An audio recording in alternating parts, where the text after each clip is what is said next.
fixing to start kicking ass, just like it said at the beginning of the program. Man of the hour, tower of power, too sweet to be sour. Sending your ass on the jabroni jet to the other side of the territory, brother. The Alabama Hammer. Nightmares on the best part of my day. The goods from the wood. Hot damn!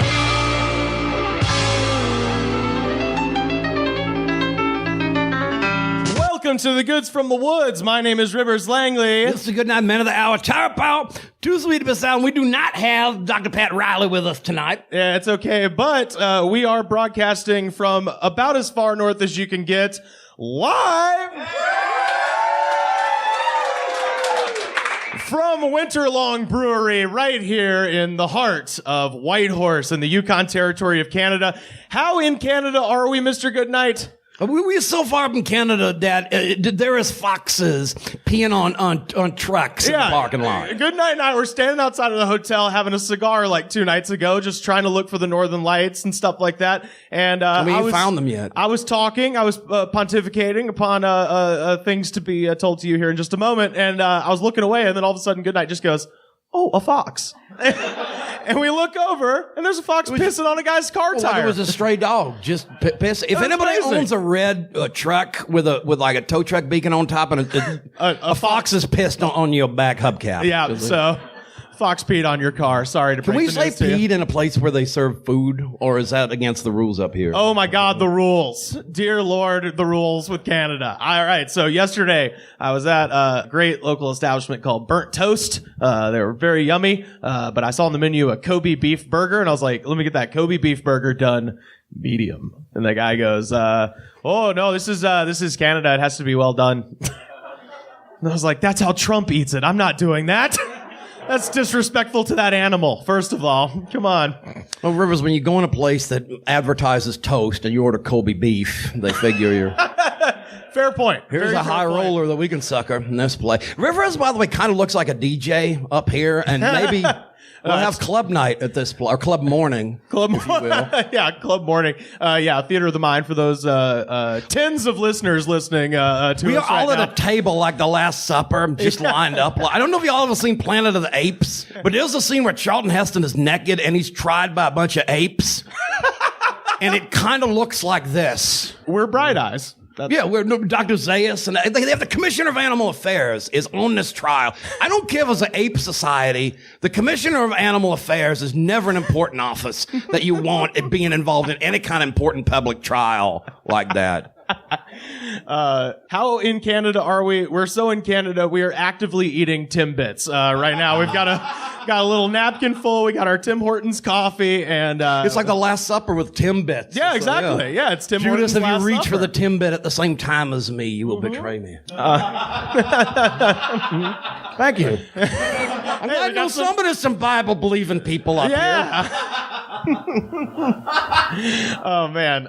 So we have had quite the adventure. I feel like We live for adventure. We live for adventure. That is right. And I feel like I have packed about 40 days worth of activities into a scant 72 hours. I'm running on about 6 hours of sleep and a shitload of Tim Hortons coffee. So I'm feeling a little. We packed about 40 days worth of Tim Hortons coffee into 24 hours. Yeah, that's right. But yesterday, so for the festival, we're here for the Yukon Comedy Festival, and we've been having such a good time, and they've been arranging different activities and things like that. And we have actually a camera crew with cameras pointed at us at the moment. Shout out to the camera guys. Yeah. Yeah, well, you guys clap. Filmed everything we've done. It's like the Truman Show, except nobody's getting paid. So you guys clap. The good folks at the 98 yesterday. Yeah. You hear some knowing groans. For those listening outside of the Yukon Territory, there is a bar in downtown Whitehorse called the 98. And I get why we went there. Aesthetically, the 98 is perfect for what they're filming. In the background, there are pelts on the wall. There's old guns. There's like gold pans. There's very Yukon-y stuff on the wall of the 98. So it makes sense that they took us there to do a little interview. Problem is, and I have to say, most people I know in Alabama, I don't have that much experience with the Yukon. You know, about an hour and a half down the road, you got Alaska. And every person I know from Alabama who went to Alaska did it because they had an outstanding warrant. Like, they were like, oh shit, dude, I gotta go. And then disappeared into the Klondike, right? And I get a similar vibe from the 98. And it would have been one thing if we'd rolled up at like 8 o'clock, because there would have been some like, some regular folks. We got to the 98 at like right about noon with a bunch of cameras. So you see where this is going. They tried to kill Rivers on the way in. It was crazy. I think it's because I look I'm wearing a very dainty scarf. So I guess I look the most Hollywood. I look like an asshole. So like when I came in there, that we had all these cameras, and the local establishment, everybody in there was just going like, hey, fucking Hollywood, what are you doing? I don't want to be filmed, man. And they're all like, covering their faces and stuff like that. This is a little thing I think we should point out. One of the noise, we live in California. I got Los Angeles. Don't hate on that, man, because if you saw the weather, the women, and the weed, if you will, you would put up with all the nonsense that goes on there too. But that said, we went in, I was smart, because I knew to walk ahead and look like I was just walking in the bar so I could see the pelts. Well, you were wearing a beaver on your head, so you fit right in. I know, and it wasn't even Saturday night yet, but I had. Can we say that in Canada? Oh, we're. This fella has excuse me one second. This fella has tusks everywhere on his outfit, like it's some kind of logo. He's got it on his thing. He's got it on his hat. Remember, I was asking about this last night. What are those tusks, man? Is that some team? Yeah, it's my brother's underwear company. So you're a living advertisement for your brother. Good God. Good thing he didn't sell prosthetic legs or something. He'd be pumping you full of Timbits so you get diabetes. And anyway, where were we? Anyway, we're in there. Everybody's not too thrilled with a bunch of cameras coming in there. And so we're sitting in the back, at which point we were approached by a gentleman who was about 2 inches shorter than Cal Clark, the landmark of our crew. We always look to him. He's our literal lighthouse in any given airport. If you've been to Las Vegas, it's like guiding on the stratosphere because the tallest thing around. Yeah. So he's just slightly shorter than Kyle, and he introduced himself as Bones. So I was like, oh, this is gonna go fun. And he visibly had on he had a hoodie, and the hoodie had a pocket on the front, and you could clearly see what looked to be about half a gallon of vodka drooping down, just very obviously. He was about 9 months pregnant with a bottle of Smirnoff, is what it was. And I had to help him deliver it. Yeah. So, you're jumping ahead. I still haven't recovered. I tried to go home and sleep last night, and the Flintstones were on, so that means I don't get no sleep. Fred was learning how to bowl, if you will. Yeah. So at this point, we want to bring up our first guest to talk about what happened next. Ladies and gentlemen, please welcome from This Is Rad, Mr. Kyle Clark, everybody. Hello, boys. Yeah. So just to go back a little bit, because honestly, I'm running on about 6 hours of sleep. I forgot to introduce Kyle. Oh, you got 6? There was a Flintstones marathon. Total. I mean, for the last 3 days, I've had 6. That has been my running thing, is just turning to people and going like, I'm sorry for whatever I did. I haven't slept in days. But yeah, so what were your original impressions of the 98?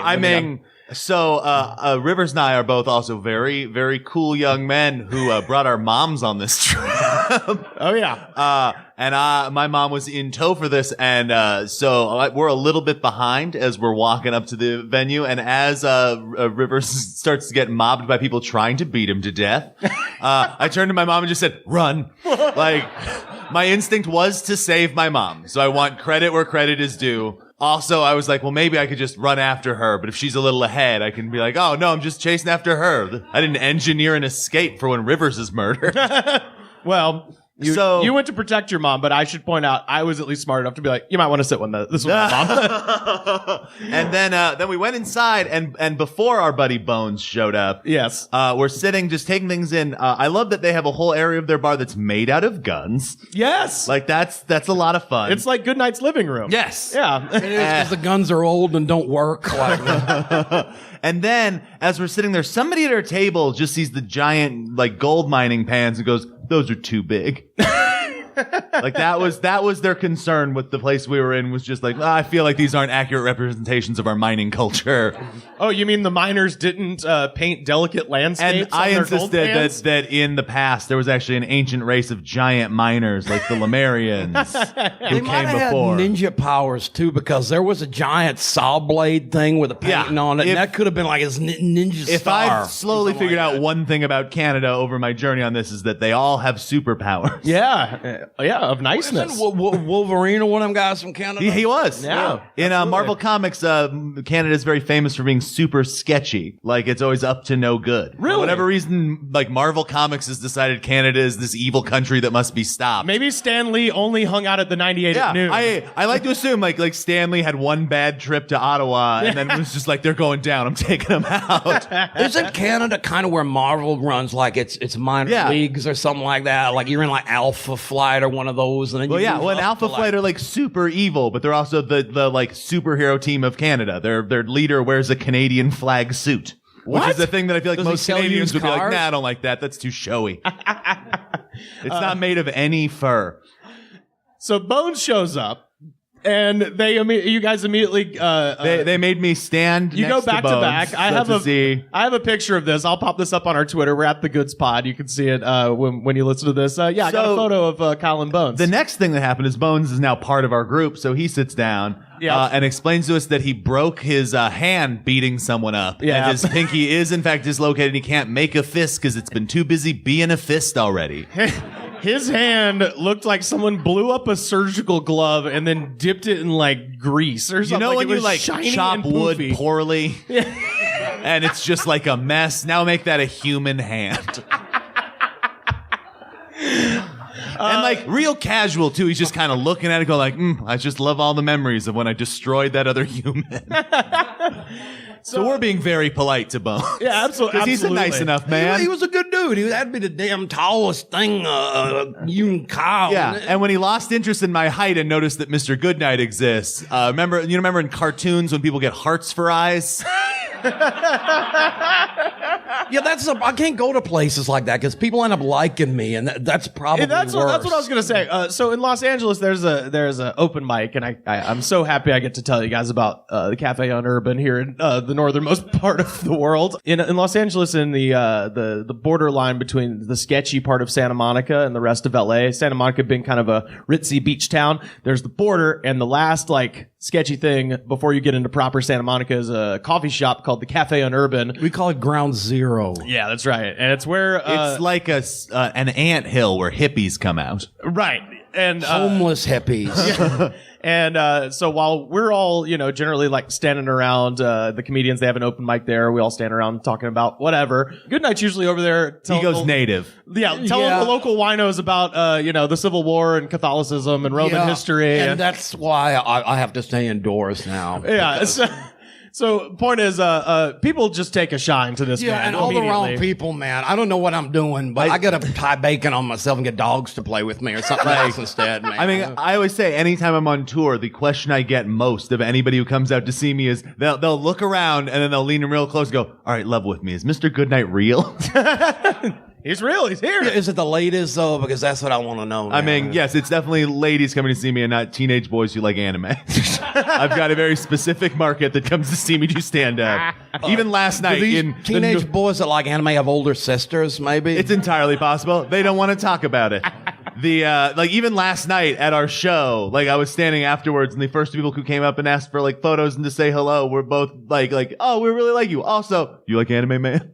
And I was like, man, this is just internationally now. One thing, though, I think we should point out in this whole story that I was saying earlier is when you're in California, Los Angeles specifically, everybody is filming something all the time. Yeah. So it's no big deal to go anywhere. It's annoying. Anywhere you go, people are taking headshots or they're taking wedding photos because the scenery is real good everywhere. So somebody doing some shtick and filming something in the weirdest damn place it's like when you're in a war, you get desensitized to dead bodies or something. When you know, people filming shit in a bar or anything like that is not a big deal. Yeah. But apparently, when you go to the real world, it is. Yeah. People don't like that. So the point is, after being there for a scant 5 minutes, Goodnight was elected king of the Winos. Yes, he was pulled aside. They carried him around on their shoulders and said, it's like where the wild things are." Yeah, he was yeah. Max, and we watched him engage in a very drunken wild rumpus. Yeah, they put a crown of empty cheesy wrappers on his head. Like Caesar, I denied it 3 times. But the problem with the wild things, they might hold this festival and all that, but by the end of the night, are they going to eat that kid? That's what I want to know. I did always wonder that as a kid. I'm like, there's no way those monsters aren't eating their king. I always thought he was a sissy because he had those little sissy pajamas and those animals, the monsters were all kind of wimpy monsters. Didn't like that book, folks. Hate on me all you want. Take that, Maurice Sendak. Hey, Maurice Sendak's Canadian, is he not? No. Oh, Take wow. that. I love how fast that was. Can I point out one more thing? Are you the librarian? Do you just... Oh, awesome. No, that's great. No, that's y'all awesome. the librarian? Huh?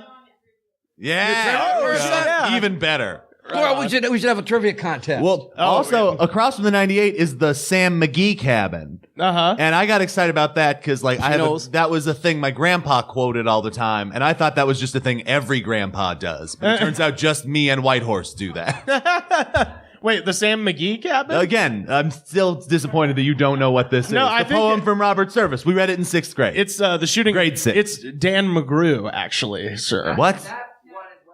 Oh, there's different murder. There's poems? rival cabins. There's different murder poems of different cabins. It's like Famous Rays in New York or something like that. Everybody claims to be Famous the original Dan Yukon McGrews. shooting. Yeah. Oh, there's Dan McGrews, but there's famous original Dan McGrews, and that's actually the real Dan McGrews. Now, do we get into the fact that we left Mr. Goodnight at the bar? No. We did not leave him at the bar. I walked over and gave him the out. I was like, "Hey, we're going to do some glass blowing," and he's like, "Oh, I'll be fine, Daddy. I'll walk over there." Bone says to me, man, is it glass blowing, man? It's boring, man. He was wrong. It was a delight. It was amazing. It was, but after you've had a bunch of vodka, it didn't look like something I wanted. Yeah,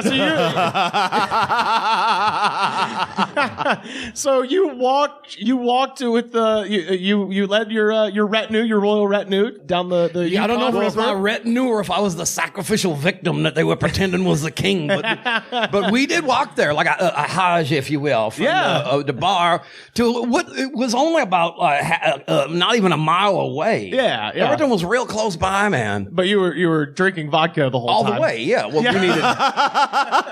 It's cold. Again, this is at like 12:30 by this point. This is not like so a it's after nighttime lunch. party thing. This is just like vodka lunch. Yeah, middle of the day, exactly. It was brunch for you. Yeah, it gives you that nice, painful indigestion by 4 o'clock. So yeah, you get to the glass blowing, and I was like, "Oh, do you want to do some glass blowing?" And you said, No way. Yeah. They had that pit thing look like a fire's of hell. There was Yeah, no it was way I pretty was cool. singing it. It was so warm in there. Yeah, drinking. It was so warm in there, made me sick. Drinking vodka, I'm gonna be blowing glass. I feel like we in a keep metal finding tube. the X factor where all the problems are coming from. Yeah, if it had been whiskey or something, it'd be one thing. But vodka was invented by Russians who eat potatoes to ruin America. Everybody came into the glass blowing facility, and And each time, like, Mr. Goodnight and his group come in, we now have to explain more and more of this story to the more and more people also just coming in to watch a glass blowing thing. right, and Well, there was dissension in the posse too.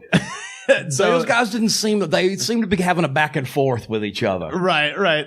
Well, I think you were a popular candidate as their leader until they found out you were at least semi-pro glass blowing. And then they were like, it's time to stage a coup. It was so hot in there, I wasn't going to blow anything. Like, you got into those Planet of the Apes sequel politics at that point. right. Well, there was I love when I can aggressively make Mr. Goodnight laugh, and it's because I talked about a thing that was on TV in the 70s. If you're going to bring a Planet of the Apes, it's done. The man. problem is I can go all night. they wanted you to go over, instead of glass blowing, to the bomb they worship.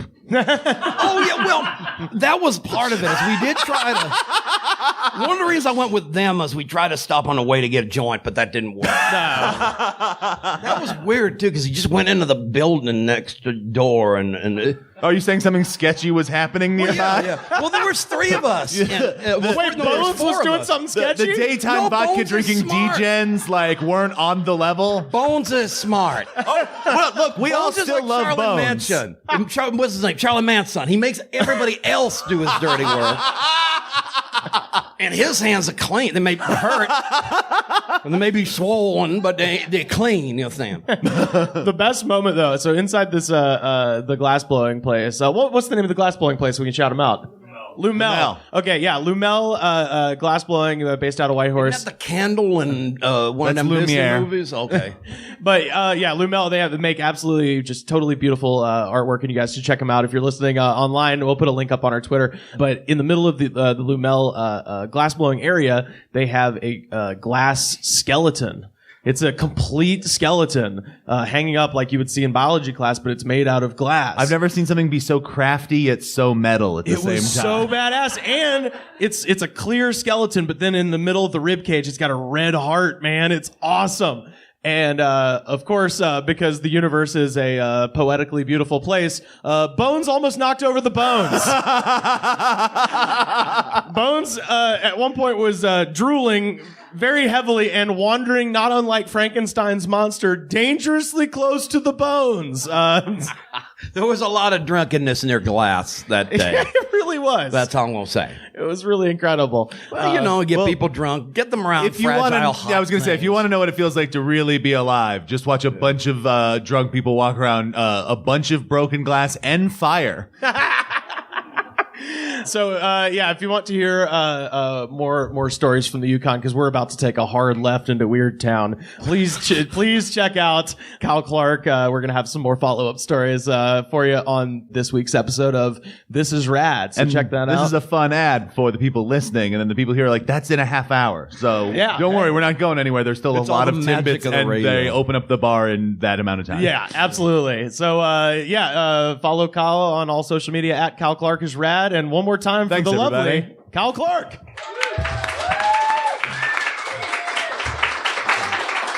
So, as I said, we're about to take an interesting turn into Weird Town, and to help us with that, at least at the beginning, because I know he's got to go teach an improv workshop, we're going to bring up Whitehorse's own George Maratos. Everybody, let him hear it.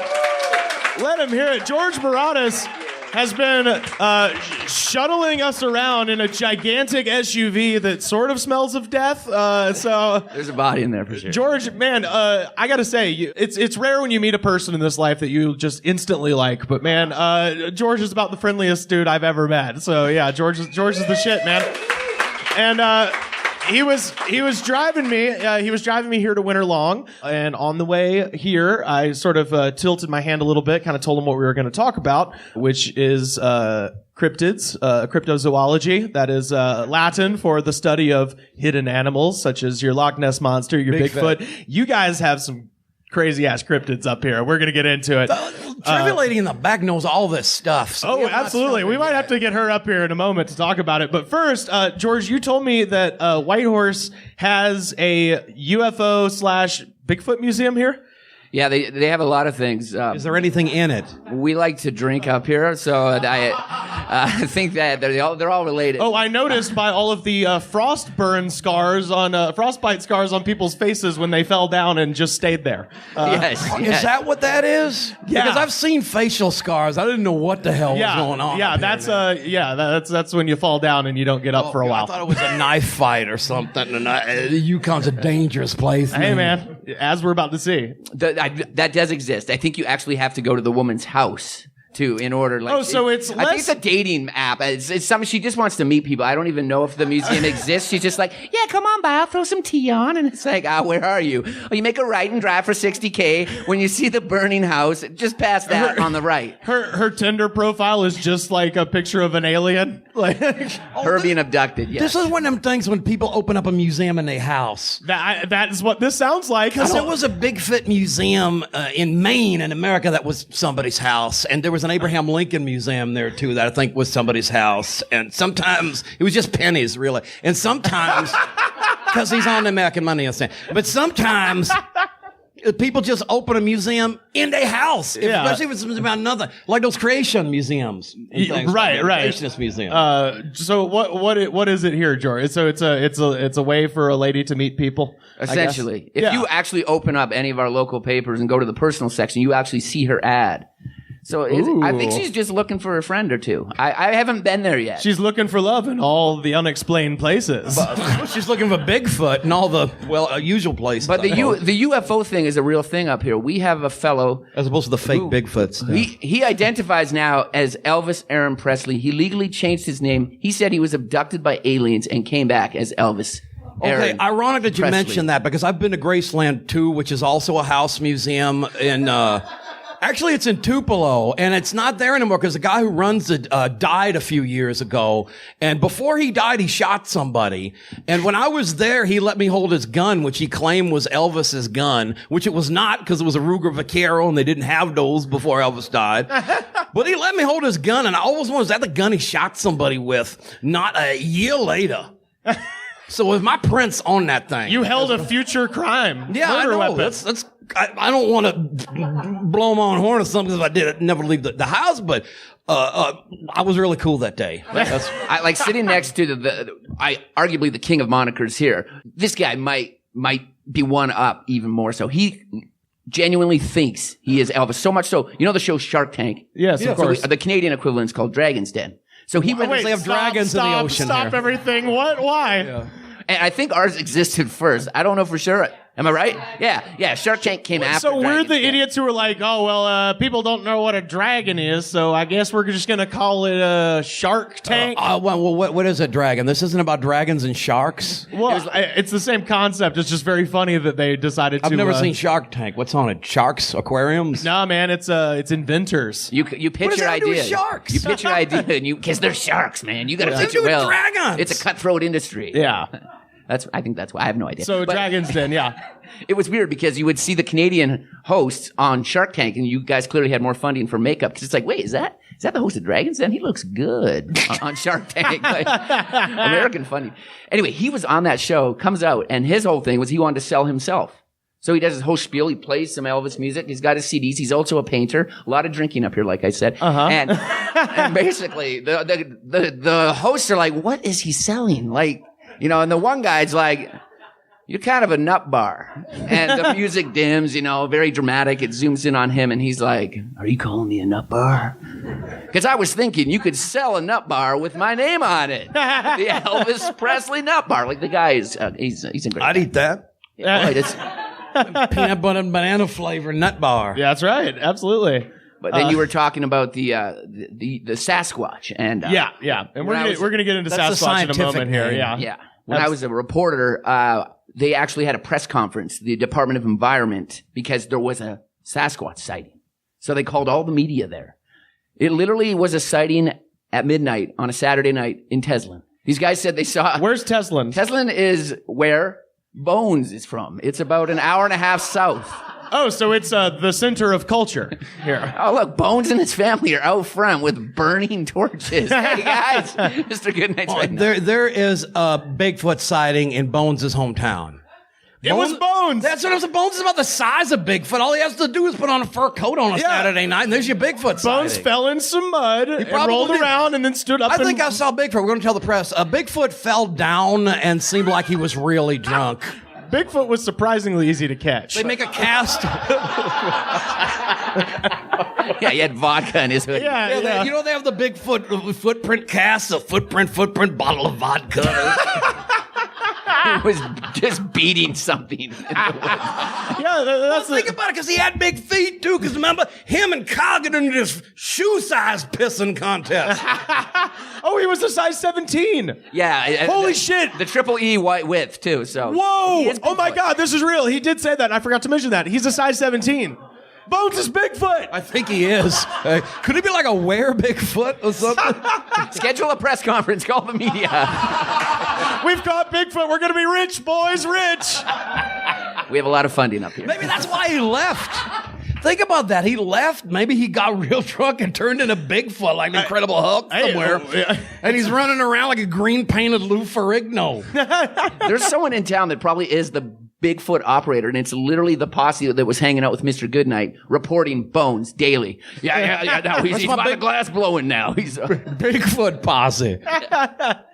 Oh, man. I think that could be it, though. It seems logical. Well, let's see.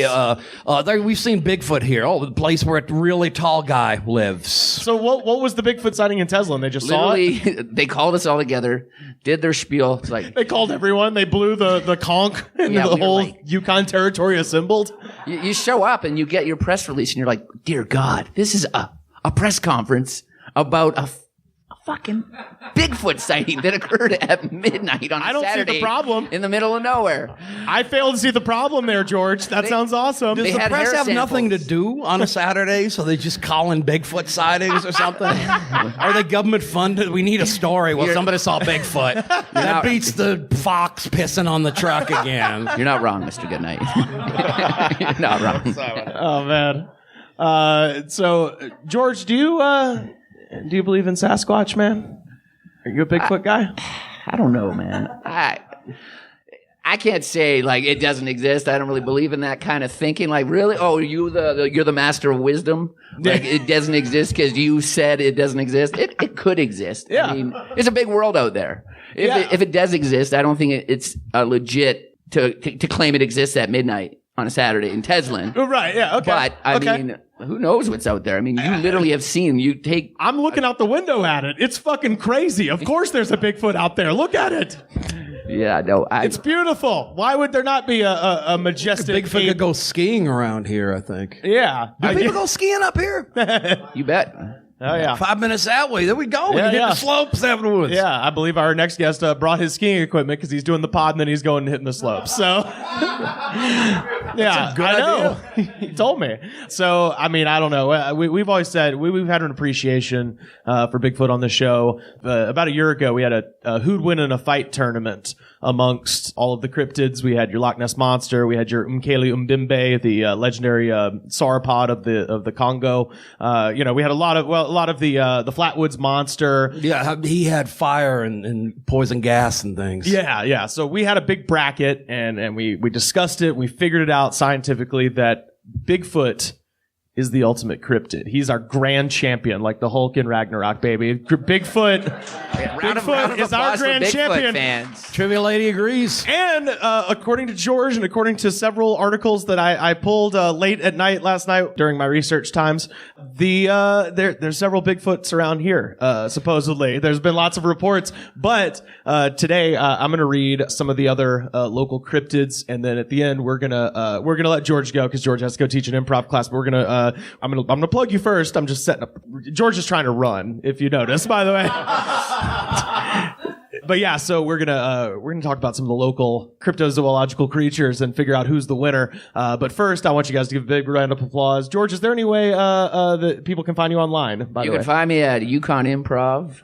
That's my Twitter as well, and you can Instagram me if you want. I'm a father now, so literally, it's like, wow, that guy never checks his social media. Like his post is in November 28th, 2016. But you're not posting pictures of your baby, man? It's true. It's gonna be weird. It's like, why is the Bigfoot expert a father too? Like, people are gonna call the Yukon like if a national post. Oh, is that against the rules up here too? Like a well done fucking burger? Oh, if Dad mentions Sasquatch, we gotta take the baby. No, I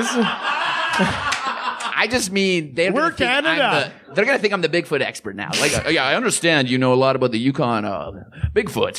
What? No, I was on a podcast once. I said it might exist. They got social services on your ass because you kind of believe in Bigfoot. Okay. Yeah. All right. You don't need big credentials to be a Bigfoot expert, I don't think. All right, we got to get this man out of here. One more time for George Maratos, everybody. Thank you. All right. So now we are going to bring up one more hometown boy, and we're going to run down y'all's local cryptids. Ladies and gentlemen, this man, George had to go to an improv class.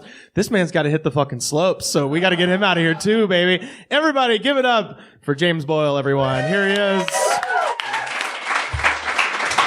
James Boyle.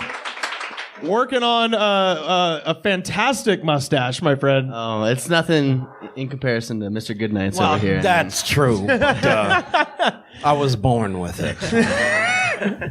So do you have? I guess we'll start off. Have you ever seen a cryptid, or have you ever seen a Bigfoot or a lake monster or anything like that? I can't say that I have. I've seen a couple friends that are the same size as Bones. Okay. They're drunk after the bar. You might see them through the kind of mist, and you're like, "Is that Bigfoot? Could it be?" But no. Yeah. I haven't seen too many. No. Okay, so this will be fresh for everybody up here. So I've spent the past couple of days going through articles and finding cryptozoological creatures from all over the Klondike, and then I've had to dip into Alaska a little bit because apparently you guys don't spend a lot of time outside. You didn't go further Canadian, because there's Canadian ones outside of. Yeah, well, there are, Ogopogo. but I'm trying to get Ogopogo, but I'm trying to get closer to this region. Plus, we already talked about Ogopogo. I'm trying to get some new blood in here. Okay, so yeah, this is to put over the new guys. Yeah, we're putting over the new guys. Yeah.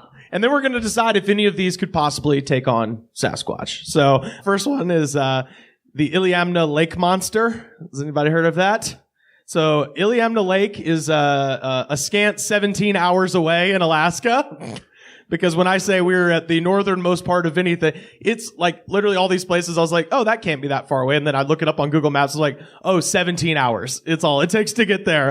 It's essentially like driving from Los Angeles to Oklahoma.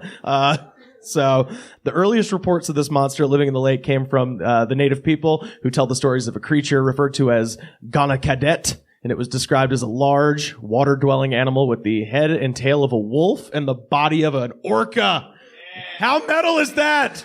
Wolf head, killer whale body. I think there's a picture of one of those in my hotel room. Because if you've seen the Yukon in logo, it kind of looks like that. Yeah, actually. That's like the native reports. In the 70s and 80s, that all the pilots that flew over this lake were reporting what seemed to be a 25 to 30 foot long, dull aluminum colored fish that they could observe from the air, which is crazy. So you mean pilots, a sturgeon? Hey, maybe. Yeah. So they were basically, seeing this thing from the air. So I'm skeptical. I'm willing to believe something real like Bigfoot. But these lake monsters, I ain't so sure. Especially these chimeric monsters like that. Yeah. Where it's like half, half one, the ass of a donkey and the head of Paul Lynde or whatever else.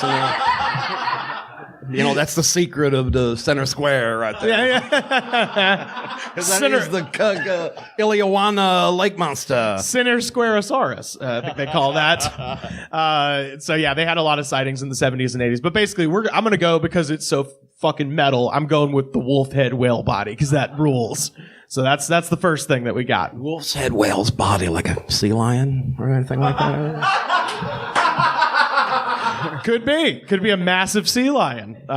In German, I believe it's called a Seehund. Seehund, it is. And the seal is the sea bar. Because I know, because I've been to the Berlin Zoo. And let me tell you this. I saw a girl that was so skinny, you could see like her hip bones. Because she's wearing them like midriff things that was popular then, like Shania Twain when she was big. And this girl was so skinny, you could see like her hip bones move when she was walking. That was not attractive, man. That girl got to eat some Wiener schnitzels or whatever they eat over there in Germany. That rye bread, you understand, because she needed some fat on them bones. Berliner, I think. Yeah, ich bin eine Berliner. Ich bin eine kleine Berliner, because this girl was tiny little thing. So the next one, the Ur-Chow, a camel-like creature living in the Nass Valley of British Columbia. And by the way, I found this information on a cryptid subsection of a message board for owners of Jeep Grand Cherokees. So it's a message board for people being like, oh yeah, I was wondering if you had an extra hose pipe to go in my Jeep Grand Cherokee. And then they have a subsection just being like, Bigfoot is real. It has nothing to do with the Jeep. Bigfoot's fucking real. Just want you guys to know. Maybe he's pissing on the Jeeps in the parking lots. Oh, he's got that acidic pee and he keeps melting my car tires. Damn, one of these foxes eating must be Bigfoot again. So some people believe Ur-Chow to be an extant camelops, left over from the Ice Age. Okay. So Camelops was the North American camel. The camel actually evolved in North. Am I right on this? The camel actually evolved in North America. Because I've been to the La Brea tar pits, and it is a hell of a place. What is your first name, by the way? Catherine. Okay, cool. I was going to say trivia lady, but no.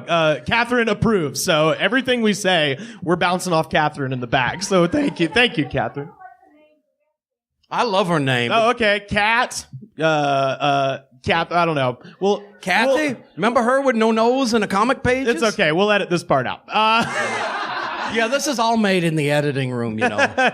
So some people think the Ur-Chow is this, it's an Ice Age creature, the Camelops, and others think that it's the last survivor of the caribou camels. Does anybody know what the caribou camels are? I bet Catherine might. Is it a hockey team? Oh, no. Okay, so if you don't know, in 1856 in America, during the exploration of Arizona, at the time, I believe, was the Secretary of War who would later be the President of the Confederacy, Jefferson Davis. Jefferson Davis would leave, obviously, the Union and become the President of the Confederacy, but his last great idea before being like, fuck you, dude, I'm going to be the President of the Confederacy. His last great idea was like, well, we're settling Arizona. It's a desert. Let's get some camels. So they imported like tons and tons of camels into the Southwest, and they tried the same thing up here. Let me say one thing real quick.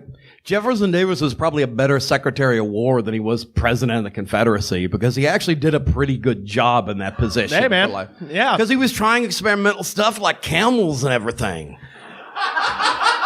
It's true. He's an outside the box thinker. He was. You know? Camels, Did he go to West Point? secession. Yeah. He had lots of original ideas.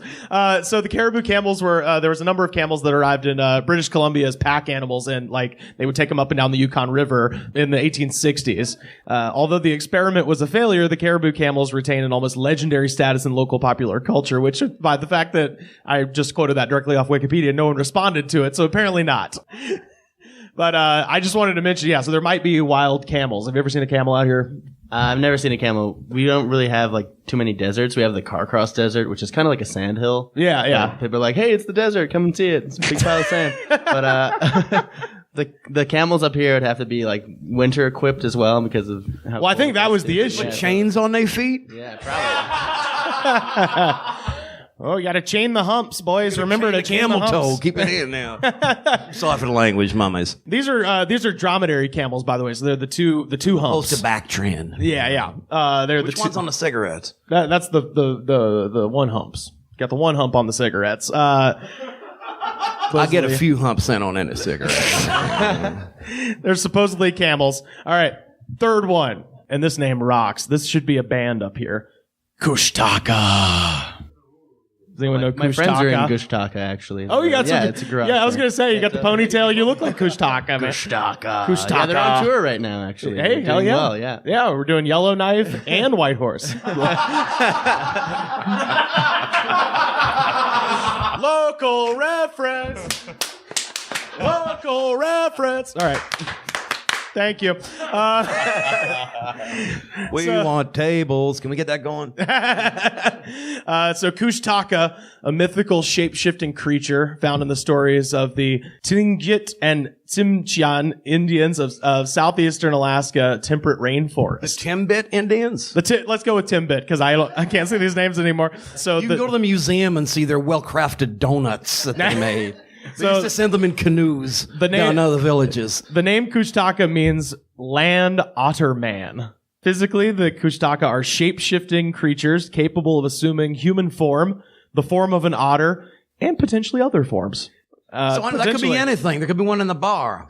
Yeah. ID these because you never know when it's the Kushtaka. Yeah, absolutely. According to some accounts, the Kushtaka are cruel creatures who take delight in tricking the poor sailors to their deaths. And in others, they're friendly and helpful. Again? All these things sound like they're bones playing a prank on somebody, except maybe the camel.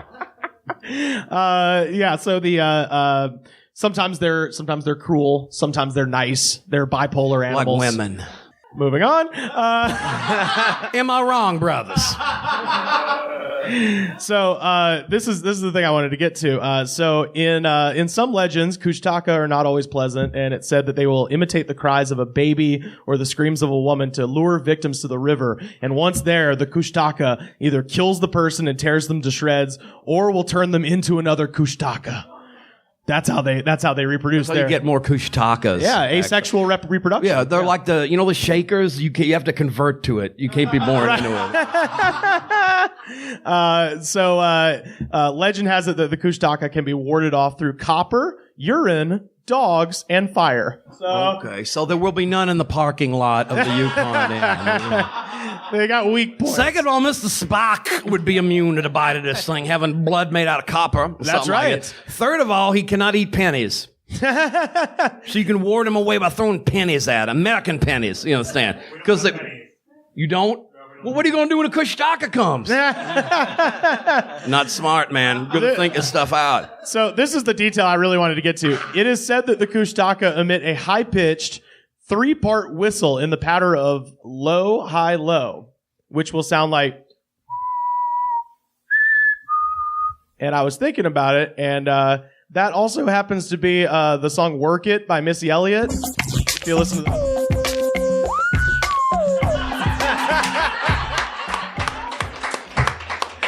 So you hear the kushtaka coming, you will know it by the sound of Missy, okay?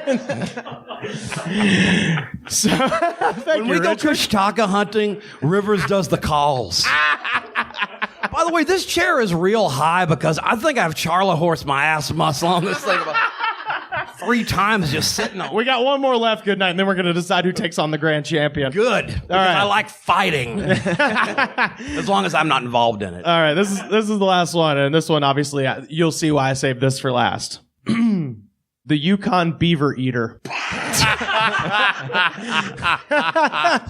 Jenny's pointing to herself over there. Shout out to Jenny who hosted our show last night. in the building.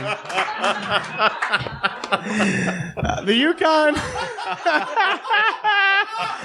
This, by the way, was also on the Jeep Grand Cherokee message board. So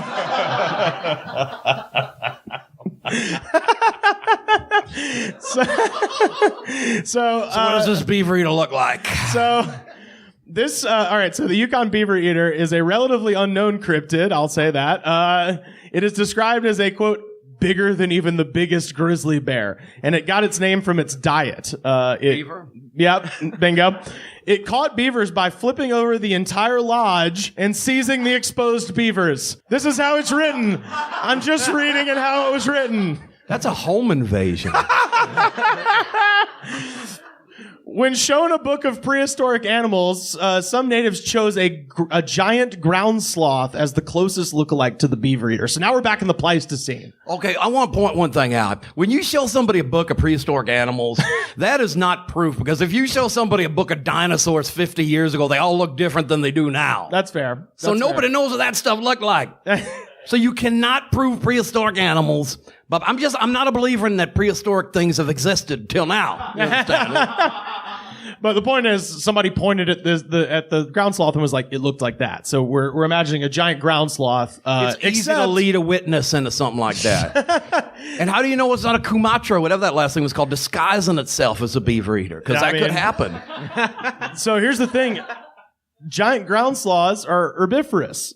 Okay, so they don't eat meat, but this one apparently has got the taste for beaver. Well, in years, it's evolved in a beaver eater because I got tired of whatever else sloths eat. Yeah, and again, this is just how it's written.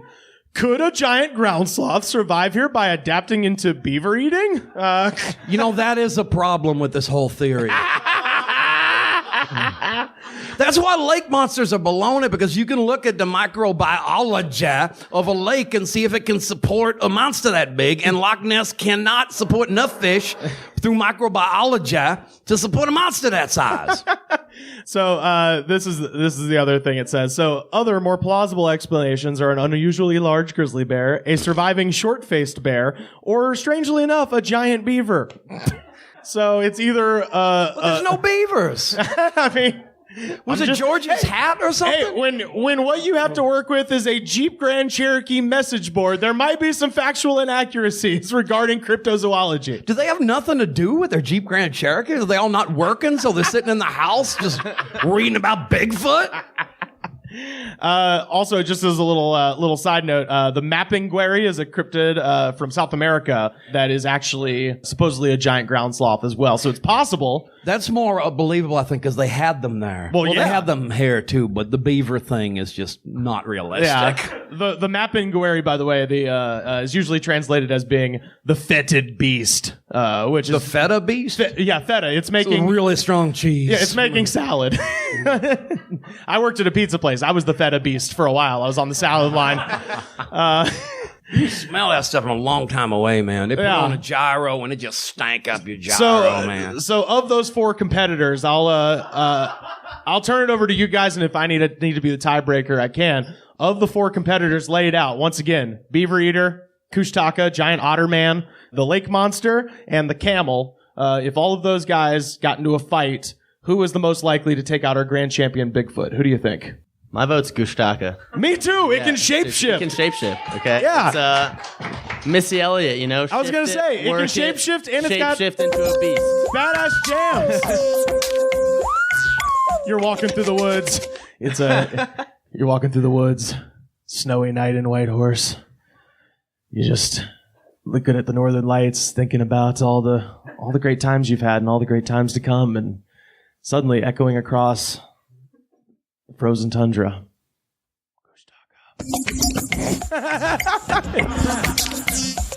Just want to do a little theater of the mind there. So your vote is for Kushtaka. Goodnight. Who do we got taking on the grand you guys champion? might have been right. I was thinking about the one that could have been bones in disguise, but I think you're right because the Kushtaka could turn into bones if it had to. Right.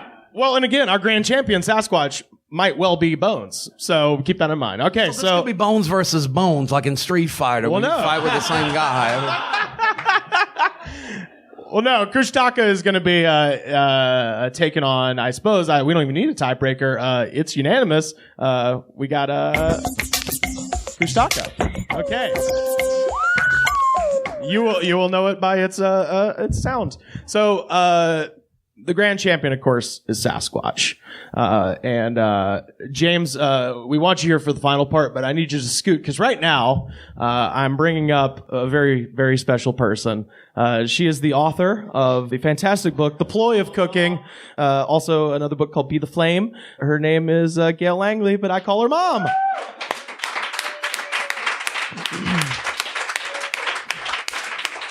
So, Mom,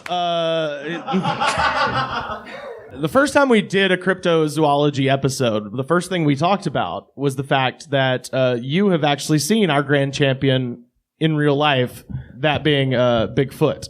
This is the ridicule part of the show. That's why he brought me up here, and I paid the college tuition, so why? Isn't it a waste of money? So far. But he's cute. Okay, I'm telling this to you because I know you'll be kinder to me than Rivers and his father, Bob, that I've been married to for 35 years. 5 of them very good. Non-consecutive. Yeah. Well, yes, my name is actually Mrs. Langley, because we would have some problems and get married again. Okay, this is true. I used to teach in a small town called Reeltown, Alabama. Real as it gets, Daddy. And the first day, I went half an hour early to see the surroundings of the school, and I had 25 minutes left over. So that tells you the size. But I had to drive through country to get to Reeltown, Alabama. One early morning, the mist was rising off the cows. I looked down the road, and across the road was a Bigfoot walking from the railroad track into the forest. So it's early. I'd only had 1 coffee.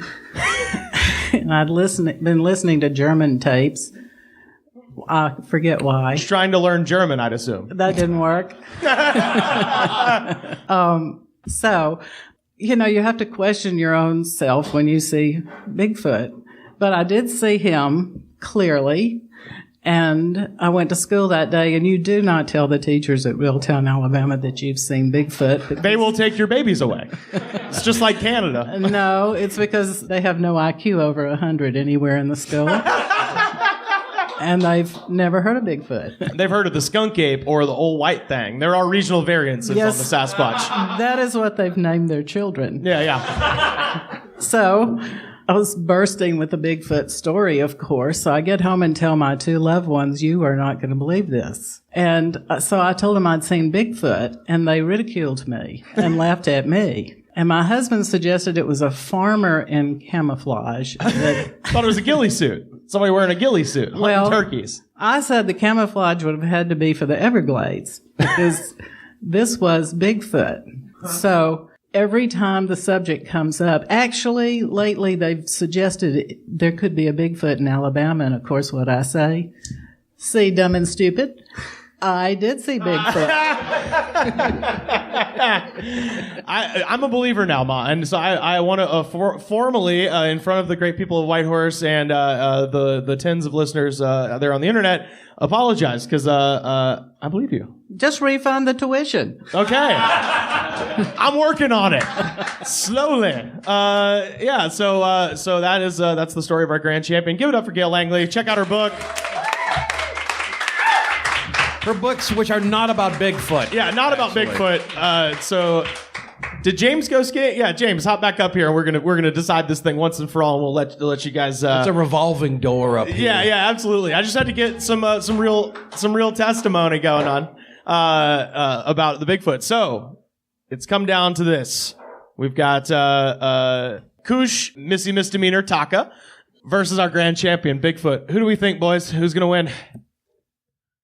I'm going with Kushtaka still. I mean, he can shapeshift into Bigfoot if he wanted to. And we are in Whitehorse, so we're talking home field advantage here. It's true. He knows the home court. He knows absolutely. The dips, the dives, for sure. Yeah. What do you think, Goodnight?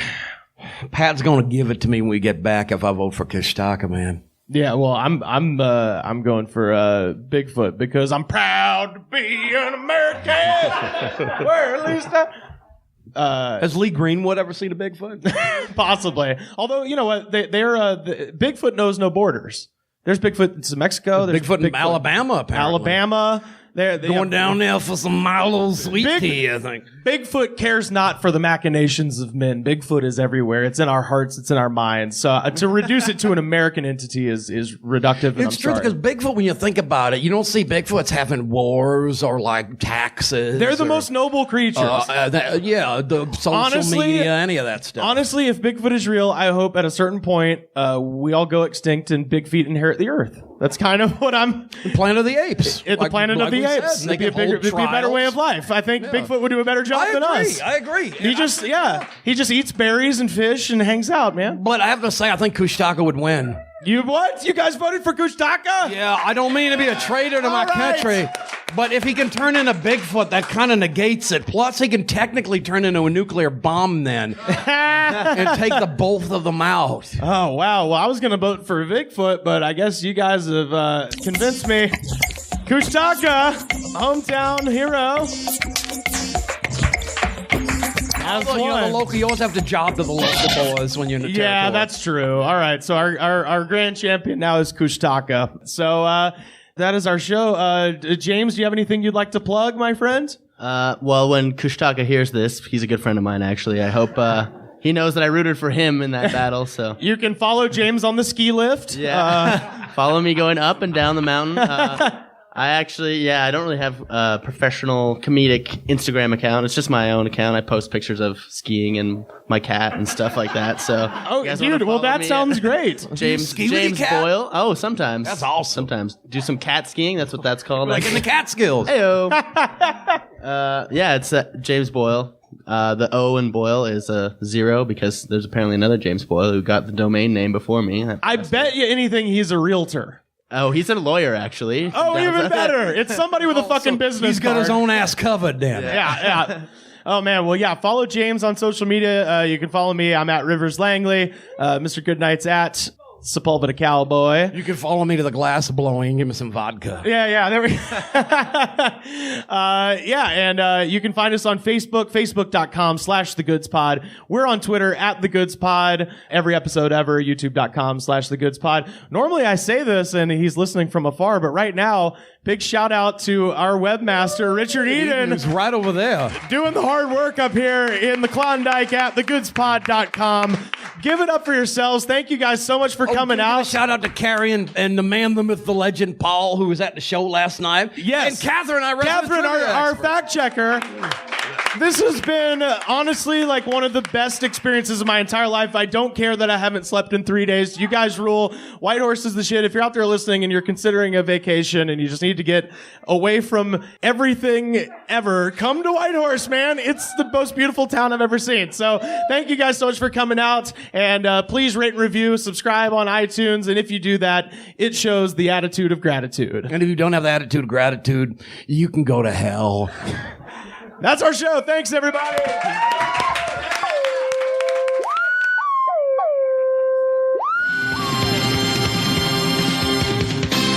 The Goods from the Woods was mixed, edited, and distributed by me, Rivers Langley. You can find the show on Twitter at TheGoodsPod. Our theme song was composed by DJ Smiles. Check him out on Twitter at DJ Smiles.